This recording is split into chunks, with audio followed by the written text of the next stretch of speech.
자, 이제 230페이지입니다. 4번이죠. 구역 지정의 효과 나오네요. 좀 중요한 사항입니다. 시험에 잘 나오고요. 이 편은 꼭 매년 한 번씩 꼭 나옵니다. 길판 보시죠. 자, 이제 우리가 누굽니까? 시도지사 또는요 대도시의 지장이 또는요 국토교통부 장관이 일선의 요건을 거쳐가지고 이제 갖추면 이제 도시개발 구역을 이제 지정할 수 있습니다. 개발 구역에 지정을 해서 발표 고시를 딱 합니다. 고시를 딱 해요. 했을 때 효과가 무엇이냐가 이제 나옵니다. 효과. 자, 첫 번째입니다. 보니까 첫 번째 관련 이번에 도시지역, 그 개발구역은 이제 도시지역이 된 걸로 간주하고 또 동시에 해당 그 지역은 지구 단위 계획을 세울 수 있는 지구 단위 계획구역이 된 걸로 간주한다. 이런 말이 딱 나옵니다. 나와요. 자, 여러분 도시지역 아시죠? 도시지역. 이게 뭡니까? 인구와 산업이 밀집이 되어져 있거나 밀집이 될 것으로 예상이 될 때 도시지역이다 했죠. 자, 밀집이 될 걸로 예상. 앞으로 여기 엄청난 개발 사업을 하게 됩니다. 할 것이니까 미리 예상이 됩니다. 예상되니까 해당 그 구역은요, 세분 안 되었습니다. 주상공업적 세분 안 되었지만 앞으로 사업을 멋지게 하고 건물을 많이 지을 것이니까 미리 다 요 지역 전체는 다 도시지역이 결정된 것으로 간주를 한다. 이렇게 딱 말합니다. 또 아주 멋지게 앞으로 상세한 계획을 세울 수 있는 구역들마다 토지마다 다 나누어서 상세하게 이쁜 계획을 세울 수 있는 바로 지구 단위 계획이 된 걸로 또 간주한다. 이렇게 말하고 있습니다. 중요한 사항입니다. 개발 사업한다 발표하는 그 순간부터 그 구역은요 앞으로 멋들어진 도시가 나올 수 있으니까 미리 도시가 된 걸로 간주한다. 이렇게 말되겠습니다. 자, 그런데 그 밑에 다만 단서조항 보이시죠? 단서조항 중요합니다.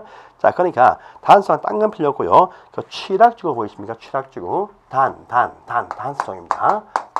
해당 그 장소가 용도지구에서의 취락지구였다라면 그렇지 않다. 예외다. 딱 나와있죠. 요건 요 얘기입니다. 자, 여러분들 취락지구가 뭡니까? 취락지구 시골 농촌 마을을 정비하는 곳입니다. 시골 농촌 마을을 이쁘게 잘 정비를 해줘서 이쁜 주거지역이 탄생이 딱 되었습니다. 주거지역이. 하지만 이쁘게 탄생시켰지만 그 시골 농촌 마을로 계속 남아있습니다. 그래서 시골 농촌 마을을 이쁘게 개발해줬다 할지라도 농촌 마을 가운데서 잘 갖추어진 하나의 농촌 마을일 뿐이지 도시지역으로 바꾸어지지 않겠다는 말이 되겠습니다. 그래서 취락지구에다가 지정이 되어진 개발구역은요 계속 시골 농림지역 등으로 남아있지 도시로 바뀌지 않는다. 이런 의미가 포함되어 있습니다. 그래서 취락지구에서 결정이 되어진 개발구역은요 도시지역으로 변경되지 않는다는 어지가 포함되어 있습니다. 중요한 사항입니다. 자, 그 다음에 이제 여러분들 2번 넘어가시고 3번 보세요. 자, 3번은 이겁니다. 제가 2번 할게요. 3번은 2번 이렇게 표현했습니다. 행위제한이 발생한다는 행위제한. 이게 뭐냐면요. 앞으로 개발 사업을 할 것이니까 쓸데없이 이 개발 사업에 방해되는 쓸데없는 토지 이용이 투기하지 마라. 이 말 되겠습니다. 해서 보니까 그것이 뭐냐. 오른편에 쭉 나와 있습니다.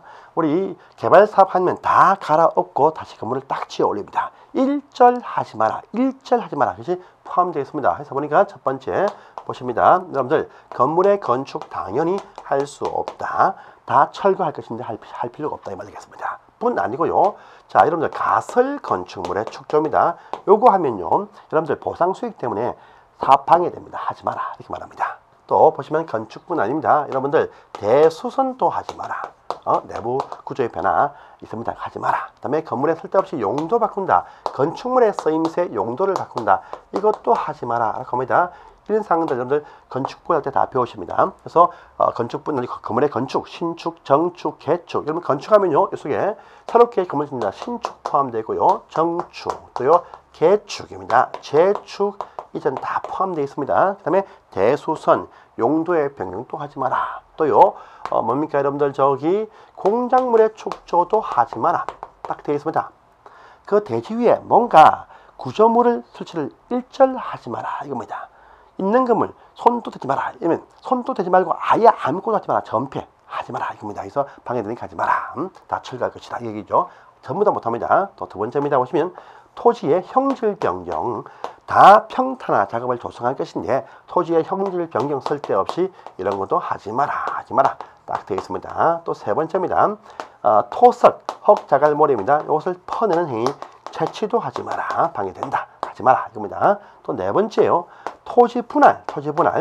자, 공사는 안 해도 토지를 쪼갠다. 보상할 때 복잡해집니다. 토지 분할, 지분 늘린다. 토지 분할도 일체 금지다. 이렇게 말합니다. 또 다섯 번째, 여러분들 물건을 쌓아두네요. 물건을 쌓는다. 울타리 치든 치지 않든 한 달 이상 물건 쌓아두면요 4배 방해된다. 하지 마라. 이렇게 말합니다. 자, 여기까지가 보통의 개발상에도 나오는 상인데 여섯 번째입니다. 보시면 나무입니다. 나무, 중목, 나무와 대나무. 이것을 심는다. 식재. 하지 마라. 다 벨 것인데 하지 마라. 그죠? 다음에 벌채. 만약에 잘 갖추어진 나무군이 있으면 공원 만들 것인데 베면 안 되겠죠. 그래서 심지도 베지도 못한다. 자, 보시면요. 여러분들 한국에서 토지용은 이거 말고 없습니다. 일체 손도 대지 마라. 이 말 되겠습니다. 그래서 일체 못합니다. 못해요. 일체 못합니다. 못하고요. 만약에 이런 행위 가운데서 이 사업에 방해 안 되는 행위가 있다라고 할 때는요, 전부 다 요 가운데서 만약 방해 안 된다고 인정받고 싶으면 허가받고 와라. 되어 있습니다. 그래서 개발구역 안에서는요, 우리 도시회장, 특별시장, 광역시장, 시장군수한테 일체 모든 토지용 다 허가받아야 할 수 있다. 이 사업에 방해 안 될 때만 딱 공사하게 허가 내어줍니다. 자, 그런데 그 내용이 얼핏 나와 있어요. 그래서 물, 토뿐 아니고 나무에 식재와 별채 다 포함됩니다. 몽땅 다 포함됩니다. 몽땅 다 못한다. 게 원칙입니다. 그런데 오른편에 밑에 보시면요. 방갈로 2번 있죠. 허가 배제사항 딱 나와 있습니다. 다음에 행위는 허가받지 않고도 할 수 있다. 이거 중요합니다. 별표 3개 딱 해주세요. 자, 그런데 요 구역 내에서도 어떤 것은요. 허가 없이도 할 수 있는 경미한 사항이 있다랍니다. 허가 신청도 필요 없고 신고할 필요도 없다라고 하는 것이 원칙입니다. 글쎄요. 뭐냐 하니까 여러분들 엉이작 석치목 하세요. 엉이작 석치목. 작입니다. 석치목 해보세요. 석치목 두 문자입니다. 제가 따른 두 문자입니다. 석치목해서 자, 뭐냐? 응급조치 때문에 필요한 각종 어떤 행위들입니다. 응급조치 행위들 그냥 할 수 있다. 일단 그 내에서도 긴급한 사태에 있으면 그냥 먼저 행위를 할 수가 있다. 이렇게 말합니다. 그 다음에 이 나왔죠. 자, 간이입니다. 간이 농생산을 위한 어떤 공작물 축조는 할 수 있다. 간이 농생산을 위한 공작물 축조는 할 수 있다. 딱 되어 있어요. 그다음에 나오자. 경작입니다. 경작 목적의 형질 변경은 또 할 수가 있다. 랍니다. 또요. 석입니다.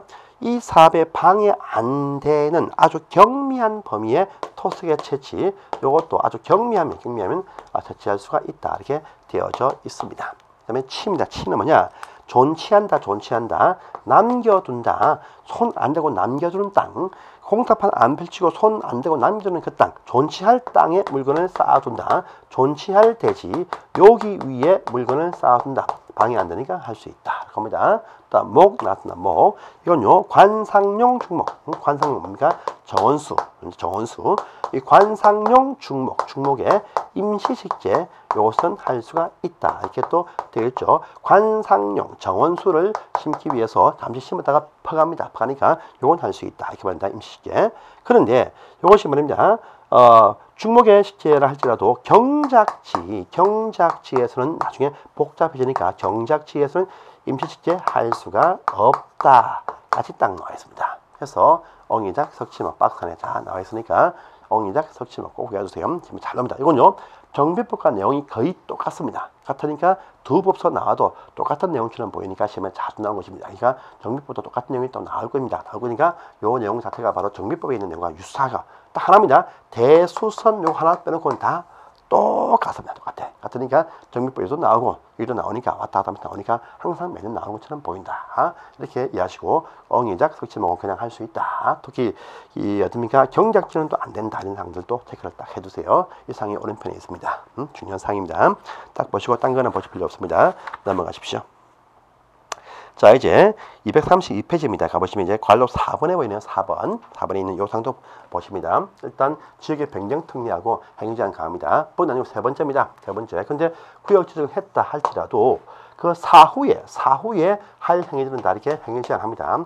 구역 지정하고 난 이후부터는 이렇게 제한이 어려웁니다. 그런데 구역 지정하기 전에 구역 지정하기 전에 이미 공사나 사업에 착수한 자는 어떻게 합니까?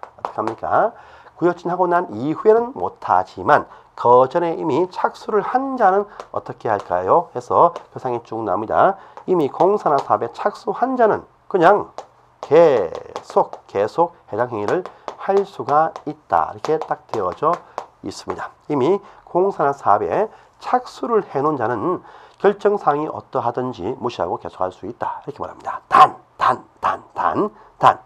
자, 그러면 구역지정 고시에 하겠으면 30일 안에, 고시 30일 안에 그 착수한 사실을 신고는 해야 된다. 합니다. 알고 나서 계속 할 수 있다. 그래서 지정 고시하면 30일 내에 기존에 하고 있던 사업은 신고하고 계속 수행을 할 수 있다. 라는 것이 또 4번에 딱 나와 있죠. 요건 뭐냐? 구역 지정하고 난 이후에 새로운 것을 못한다 얘기고요. 그 전에 미리 해놓은 행위는 계속 할 수가 있다. 이런 말 되겠습니다. 9번을 또 해주세요. 요 두 가지를 이제 보셨습니다. 자, 여러분들 제 5번에 있는 구역의 지정의 해제 있죠. 해제는 잠시 뒤에 이 앞부분을 좀 더 보고 나서 보셔야 이해가 쉬우니까 이건 좀 뒤에 보겠습니다.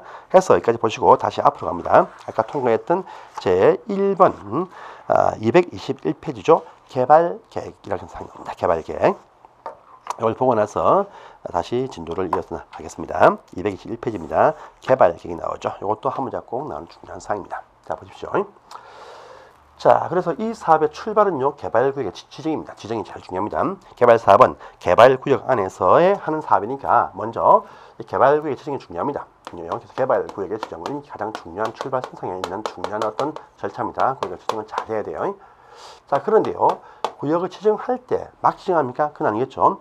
특정의 목적이 있습니다. 인구를 뭐 10만 명을 수용하자, 또요 뭐 산업단지다, 또 기타 목적을 가지고 장소를 정합니다. 그래서 이 장소를 정하기 전에 장소를 정할 수 있는 그 목적을 먼저 세우게 되어져 있다라고 합니다. 목적, 산업단지냐, 주거단지냐, 목적을 다 제시합니다. 목적이 뭐냐? 바로 가장 먼저 목적을 세운다. 가장 먼저 그것이 바로 개발계획이다. 이렇게 부릅니다. 도시개발 사업에 관한 개발계획입니다. 개발계획. 이 목표를 설정하고 나서 장소를 탁 정합니다. 그러니까 그 목적이 뭐냐? 바로 이 부분요 개발계획이다. 이렇게 표현합니다. 이것을 가장 사실 최상위에 세우게 되어져 있습니다. 개발계획이다. 이렇게 불러요. 그래서 그 내용이 이제 쭉 나옵니다.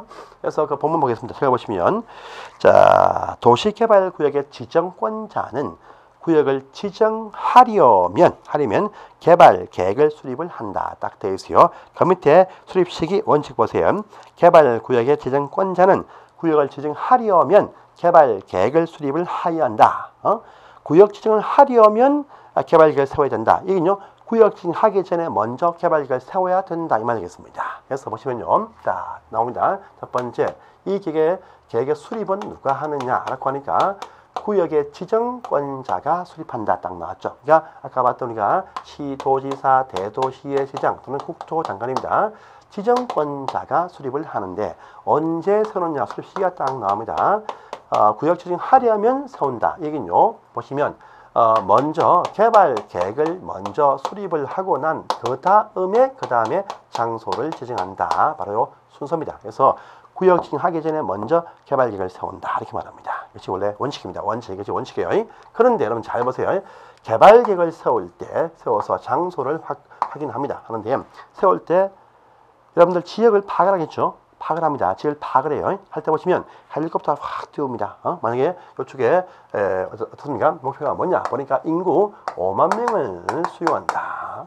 요 정도 땅은 보니까 한 300만 제곱미터 정도의 면적이 필요하다. 이렇게 먼저 계획을 딱 세웁니다. 세워서 이런 땅 크기가 필요한 땅을 다 물색을 다 이렇게 하게 되어져 있습니다. 물색을 해요. 하면요, 자, 헬리콥터가 쫙 돌면서 지역을 탐색을 쫙 합니다. 다음에 어떤 장소가 딱 보이네요. 그러면요, 공무원이 딱 파견돼 가지고 청량을 막 합니다. 막 해요. 그런데 보세요, 지역에 농부들이 농사를 막 짓고 있습니다. 농사를 짓고 있는 농부들이 농사를 짓고 있다가 헬리콥터가 빽빽 맨날 왔다 갔다 하고 하다가요, 어느 날 산발이 딱 놓고요, 막 청량을 막 누가 하고 있습니다. 하고 있어.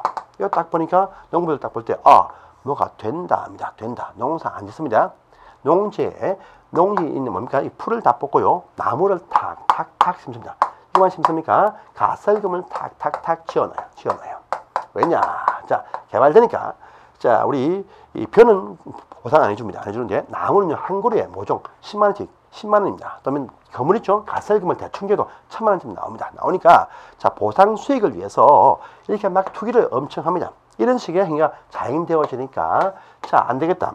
계획을 세우기 위해서 조사를 딱 하니까 이렇게 투기가 많이 발생하더라. 그래가지고 원칙이지만 이것이 원칙입니다. 원칙이면 순서를 딱 바꾸네요. 이것이 원칙이다. 하지만요, 순서를 바꾸어서, 자, 읽어보세요. 순서를 바꾸면요, 개발구역 지정을 먼저 하게 되면 행위 제한을 할 수가 있습니다. 투기를 막을 수 있어. 이걸 위해서요, 저기 땅값이 좀 상승이 덜 되어진 시골 농촌은요, 집가의 상승과 투기의 형성을 막기 위해서 순서를 바꿔버립니다. 바꿔버려. 그래서 보시면, 자, 어떤 경우는요, 먼저 구역 지정을 먼저 해서 투기를 막은 다음에, 그 다음에 개발 계획을 세우는 경우도 참 많이 있고, 대부분 다 이렇게 주로 하고 있다. 이렇게 보시면 되겠습니다. 그래서 개발 계획 구역 지정하고 난 다음에 개발 계획을 세울 수 있는 경우에서 밑에 딱 나와 있죠. 나와 있습니다. 예외 보이십니까? 중요합니다. 별표 2개 하세요. 그래서 원칙은요, 구역 지정하려면 계획을 세운다. 계획을 먼저 세운다 얘기입니다. 근데 여기 보시면 순서를 바꿔서 어떤 장소는요, 구역을 지정하고 난 이후에 개발 계획을 세울 수 있는 경우다. 이렇게 본문에 쭉 나와 있죠. 그 경우가 밑에 박스에 나와 있습니다. 박스보다 그 위에 먼저 개발 계획을 공모하거나, 보니까 공모하거나 줄을 딱 그어놓으세요. 공모하거나 이때 하고 밑에 박스에 1, 2, 3, 4, 5번입니다. 보세요. 잘 보시면 여러분들 1, 2, 3, 4, 5번 잘 보시면 땅값이 싼 곳입니다. 싼 곳 어디입니까? 보시면 녹지 가운데서 보존 녹지는 안 되니까 자연 녹지와 생산 녹지가 그나마 땅값이 좀 쌉니다. 그 다음에요, 여러분 두 번째, 도시 말고 시골 농촌 관농자 비도시 땅값이 쌉니다. 싸요. 또 세 번째 보시면요, 여러분들 우리 개발구역도 주상공업지역 토지가 일부 포함이 될 수가 있습니다. 그래서 주거지역 또는요 상업지역 또는 공업지역이 일부 포함이 되었다 할지라도 구역 전체에서 포함된 이 면적이 얼마냐? 30% 이하라고 합니다. 그러면요, 70% 이상은 다 이쪽 장소입니다. 그러니까 같이 취급합니다. 또 네 번째 보시면요, 낙후된 지역, 어떤 국가 낙후된 지역의 균형 발전을 위한 목적은 저기 낙후된 장소, 시골 농촌, 깡촌이 여기 포함됩니다. 해서 보시면 1, 2, 3, 4번이다. 여기 다 포함되겠죠. 이렇게 개발 덜 되어진 땅값이 좀 싼 곳은 먼저 장소를 딱 정해서 투기를 막겠다는 어중이 포함되어 있습니다. 또 하나, 법문석에 보시면 개발계획 공모할 때 그렇다 딱 되어 있어요. 저는 공모입니까? 공개 모집합니다. 계획 자체를 공개로 오픈해서 모집을 합니다. 할 때는 장소를 줘야 공모할 거 아니겠습니까? 그러니까 장소가 먼저 나와야 된다. 이 말이 포함되겠습니다. 그래서 요러한 경우에는요, 순서를 바꿔서 구역 지정을 먼저 할 수 있는 경우다. 중요한 상명심에 잘 넣은 상이에요. 그러니까 요건 별표로 꼭 하시기 바랍니다. 자, 그 다음에 이제 밑에 큰 3번은 이런 말 나옵니다. 여러분들, 우리가 개발 사업을 할 때는요, 항상 먼저 뭘 하느냐? 이 사업의 방식을 정합니다. 그래서 계획을 딱 세울 때는요, 세 번째입니다. 이 사업 시행 방식을 처음부터 결정을 하게 됩니다. 그럼 뒤에 배우시는데, 우리 이 사업은 시행 방식이 이렇습니다. 자, 토지를 수용, 강제 취득한다, 또 영구 임차 사용한다, 이런 방식이 있고요. 하나 반대로 환지한다, 토지를 교환해준다, 땅을 바꿔준다는 방식이 있습니다. 또 물론 섞어서 가운데쯤 혼용하는 방식도 있는데 이건 의미가 없고요. 크게 이 구역 전체를 매수 협상하고 안 팔면 땅 강제 취득 뺏어간다 라는 방식이 있고요. 그 다음에 환지는 뭐냐? 개발하고 난 다음에 원주민한테 땅을 다시 바꾸어 준다. 환지 방식에 두 개가 있는데, 자, 환지입니다. 땅을 바꾸어 주는 방식입니다. 환지 방식으로 계획을 세울 때입니다. 여러분, 큰 차이점 사실이에요. 집가입니다. 집가, 땅값이요, 낮으면 빨리 매수하고 안 팔면 땅을 뺐습니다. 여러분들, 땅값은 높아서 매수는 힘든데 꼭 필요하다 싶으면 주민들 설득해서 땅 바꾸겠다 환지합니다. 그러니까 땅값의 차이가 큽니다.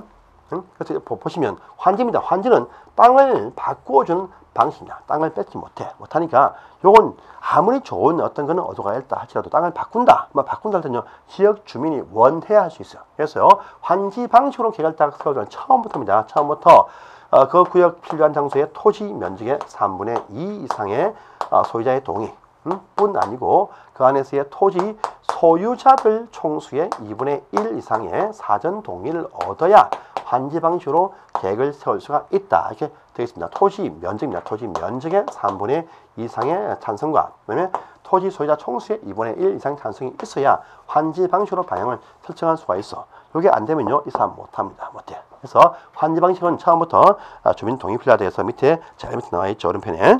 그래서 파란색 꼭 외워두세요. 이번에 3분의 2, 2분의 1입니다. 중요합니다. 넘어가시고요. 딴 거는 보실 필요가 없습니다. 없는데 여러분들 222페이지에 박스 보이죠? 동의자수 산정, 동의자수 산정한다. 이런 내용들은요. 문제 풀이할 때 하나씩 접근하겠습니다. 넘어가시고요.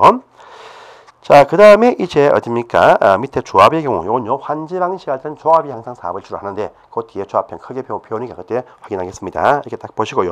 다음 오른편 갑니다. 223페이지입니다. 제일 위에 4번 보세요. 그러면 개발 계획도 계획입니다. 계획인데, 요 계획도, 어딥니까? 세 번째입니다. 네 번째네요. 이 계획도 수립하는 수립에 기준이 있다라고 합니다. 해요. 일단은요, 요 그냥 상세한 사항을 포함하지 않습니다. 그냥 인구 몇만, 어느 장소의 크기 얼마 이렇게 대충 설정하기 때문에 상세한 내용이 안 나와. 그러니까 요새는 상세한 계획의 대표적인 계획, 지구 단위 계획은 여기에 포함이 되어서는 안 됩니다. 안 돼요. 여기서 지구 단위 계획이 포함이 안 된다는 겁니다. 그런데요, 여러분들 잘 보시면 개발 계획은요, 지금 저희가 도시 개발 사업을 하기 위한 계획입니다. 그러니까 도시 개발 사업을 위한 계획이니까 원래 요 위치가 어디냐? 바로 도시 개발 사업에 관한 계획이 포함되는 내용. 도시 관리 계획과 같은 위치에 있습니다. 있으니까 보다 상위 계획에 부합되어야 된다. 어디겠습니까? 도시 기본 계획이나 광역 도시 계획에 부합되어야 된다. 이 말 되겠습니다. 그래서 그 내용이 보시면 오른편에 괄호 1번에 있죠. 보시고요. 그 다음에 괄호 2번 보시면 100만 평입니다. 330만 제곱미터 이상 크기가 나올 때는 그 안에 주거, 상업, 물류, 유통, 교육, 문화, 주택, 정책, 각종 어떤 모든 사항이 다 망라되어져 있는 복합적인 개발을 이루라 이렇게 말하고 있습니다. 그래서 그 내용이 컬러 2번에 있네요. 보시고요. 자, 그 다음에 밑에 큰 5번입니다. 보시면 이제 5번째 이 중요한 개발 계획에 포함될 내용이 딱 나옵니다. 내용. 일단 이 내용 속에 지구 단위 계획은 여기에 포함이 안 된다 이렇게 했습니다. 했어요. 근데 아주 많은 사항이 여기에 포함이 될 수가 있고 쫙 나와있죠. 쫙 나와있어요. 이거 다 외울 수는 없어요. 근데 여러분들 그 위에 박스 위에 보시면 13호부터 16호에 해당되는 사항은요. 구역 지정하고 난 다음에 포함할 수 있다. 이게 중요합니다. 그래서 다음 페이지 딱 가보시면 이제 파란색이 13, 14, 15, 16 다음 페이지에 있습니다. 원칙은요. 제가 보세요. 계획을 세울 때 이미 모든 사항을 다 포함을 할 것인데 어떠한 사안은요, 요때 계획을 세울 때는 일단 공간을 비워놓고 있다가요, 구역 지정하고 난 그 다음에 이 빈난을 채울 수가 있다. 계획을 세울 때는 비워놓고 구역이 확정돼야 알 수 있는 바로 계획의 내용이 있다. 13, 14, 15, 16 되겠습니다. 그 내용이 바로 다음 페이지에 있네요. 자, 보겠습니다. 그래서 어떤 것은 구역을 지정하고 난 이후에 개발 계획에 포함을 할 수 있는 그런 내용이 4가지가 있다라고 합니다. 그래서 보니까요. 자, 보세요. 쳐보세요. 박수 쳐보세요. 박수. 세단차에 대해서 박수 한번 쳐보세요. 박수 세단. 세단차에 대해서 박수를 한번 쳐 보십시오. 이겁니다. 자, 박이 나오네요. 13, 14, 15, 16이 것입니다. 박수 세단입니다. 자, 13번입니다. 보시면 도시개발구역 밖의 지역에 설치할 기반시설의 설치 비용의 부담계획 딱 나와있죠. 자, 밖에 설치할 구역 밖에 설치할 각종 어떤 기반시설 이것의 설치 비용의 어떤 부담계획 이렇게 딱 나옵니다. 이건 요 얘기입니다. 보시면요. 자, 구역을 정했습니다. 구역 안에 설치한다 모든 시설 사업자가 다 비용을 대야 됩니다. 그런데 구역 밖에 있네요. 요 밖에 있는 시설 다른 지역도 이용을 한다고 합니다. 그러면요, 요 설치 비용은요, 다른 지역도 일부 부담하게 되어져 있습니다. 그래서 구역 아니면 사업자가 다 부담하는데 밖에 있으면 다른 지역도 부담을 한다라는 의미에서 아니냐 밖이냐 확정하려면 구역이 나와야 안 받게 할 수 있다. 이 말 되겠습니다. 그 다음에 자, 이 사업이 수용 방식 사업입니다. 그러면요, 수용 방식이면 수용에 필요한 각종 어떤 수용할 대상, 각종 토지나 건물, 권리 등의 목록이나 수용 대상에 관한 토지 등의 세부 목록은요, 구역에 딱 정해져야 확실하게 알 수 있어요. 그래서 수용 대상 토지나 권리의 세부 목록을 확정하려면 구역에 정해져야 수용 대상 이까지다 이렇게 알 수가 있다 이 말 되겠습니다. 그 다음에 세입니다. 세. 자, 이 사업이 수용 사업이면 세입자에 대한 주거 안정 대책이 필요합니다. 보호받는 세입자 대책 범위가 어디까지냐 구역 정해져야 알 수 있다 이 말 되겠습니다. 그 다음에 단계적으로 이 사업을 추진할 때 그렇다. 겁니다. 큰 사업장이면 구분합니다. 1단계, 2단계 구분해서 순차적으로 사업을 할 수 있습니다. 단계 구분하려면 구역이 정해져야 단계 구분을 할 수가 있다. 이런 의미입니다. 그래서 요 박수 세단에 해당되어지는 사항들은요, 개발계획 세울 때는 비워놓고 구역이 정해지고 나면 그 다음에 이 내용을 확인해서 소급적으로 포함할 수 있는 사항이다. 박수 세단 이렇게 부릅니다. 박수단. 그래서 그 내용이 이제 나와 있습니다. 보시고요. 자, 이까지가 이제 개발계획 사항이었습니다. 중요했습니다. 자, 그 다음에 이제 아까 통과했던 사항이 하나 있었죠. 자, 우리 개발구역도 빨리빨리 사업 안 하면 해제를 해버립니다. 그 사항을 보고 나서 이제 이번 시간 끝내겠습니다. 232페이지입니다. 그래서 5번 보시면 개발구역 지정의 해제 의제 딱 나와있죠. 이걸 보겠습니다. 그래서 아까 저희가 구역을 지정을 딱 했으면 많은 행위제한이 발생한다 했습니다. 그래서 구역을 지정을 딱 하면 행위제한이 발생을 하는데 그 사업을 빨리빨리 수행 안 하면 구역을 없던 걸로 사업을 다시 원상 회복을 시켜버립니다. 그래서 자, 그렇습니다. 그래서 요 잘 보세요. 요 틀입니다. 요 틀에서 이루어집니다. 자, 보세요. 일단은 여러분들 개발구역을 지정 고시를 딱 하면요, 그 구역 안에서 행위 제한이 발생한다랍니다. 빨리빨리 그 다음번 사업이 추진이 돼야 됩니다. 구역 지정을 딱 했습니다. 했는데 이때부터 3년이 돼도 이 사업의 시행자 측에서 이 사업의 상세한 사업계획, 즉 실시계획이 필요한데 요 실시계획의 인가 신청을 하지 못하고 있다랍니다. 그러면 사업 없던 걸로 깨버립니다. 그래서 그 내용이 밑에 나와 있죠. 자, 원칙 보시면 박스 안에 1번입니다. 개발구역 지정을 고시했는데 이때부터 3년 안에 이 사업의 실시계획의 인가 신청이 없으면 요 3년 되는 요 다음 날입니다. 인가 신청이 없다라고 한다면 여기 있는 요 3년 되는 요 다음 날 구역 지정은 해제된 것으로 간주한다. 이렇게 딱 되어 있습니다. 그래서 3년 되어도 실시계 인가 신청이 없다. 그러면 그 다음 날 구역 지정은 해제된 걸로 간주한다. 이렇게 첫 번째 나와 있습니다. 또요. 박스는 2번입니다. 당연히 사업이 잘 끝나가지고 공사 완료 공고했다. 사업장의 사업이 다 끝났습니다. 끝났으니까 개발 멋지게 되어진 한 신도시이지 개발구역일 필요는 없습니다. 없으니까 사업이 완료가 딱 되어지면 바로 그 완료일 그 다음 날부터 개발사업 멋지게 끝난 장소이기 때문에 개발구역일 필요는 없다. 이런 말이 여기에 포함되겠죠. 그래서 2번 질문도 보시고요. 자, 근데 또 예외입니다. 예외. 이건 여기입니다. 구역 순서가 바뀌죠. 순서가 바뀌었어요. 구역 지정을 먼저 했다. 그 다음에 계획을 세웠습니다. 요 경우입니다. 여러분들 구역 지정을 먼저 하면 이때부터 바로 행위제한이 발생을 합니다. 하니까 이때부터 바로 의무가 붙습니다. 자, 먼저 구역 지정했을 때는요, 2년 안에 개발 계획을 수립을 해야 됩니다. 그런데 못하고 있네요. 못하고 있습니다. 그러면 요 다음 날 되면 구역 지정 해제 간주가 딱 되어집니다. 또요, 보시면요, 계획이 딱 나왔어. 계획이 딱 나왔는데 그 다음에 또다시 실시계획의 인가 신청이 필요합니다. 필요해요. 이것도 3년 되어도 신청을 못하고 있다고 합니다. 역시 그 다음날 구역 지정 실료된 것으로 간주한다. 이렇게 말합니다. 순서를 바꿀 때는요, 두 번에 걸쳐서 해제 간주가 딱 되어집니다. 그래서 구역 지정을 먼저 했다. 그러면 개발계획 수립이 2년 내에 나와야 되고요. 이 계획이 나왔다. 실시인가 신청은 3년 내에 나와야 된다. 이렇게 말합니다. 또 혹시나 여러분들 그 면적이 보시면요, 330만 제곱미터, 100만 평 이상 되는 큰 면적이 나올 때는요, 보시면 이것이 각각이 5년, 이것도 5년 이렇게 연장이 된다. 이렇게 하고 있는 부분도 있습니다. 그래서 오른편에 보시면 1번, 2번 나와 있죠. 이것도 이까지입니다. 이까지가 좀 어려운 사항인데도 좀 봐주세요. 기타 사항은 보실 필요 없으니까 넘어가시고 요 절차, 요 연도 3년, 2년 또는 5년 이것들 안 되어도 그 다음 단계가 준비가 안 되면 그 다음날 해제 간주가 된다. 이 파부터도 같이 봐주세요. 여기까지 보시고요. 이제 사업의 시행 단계는 이제 다음 시간에 보겠습니다. 감사합니다.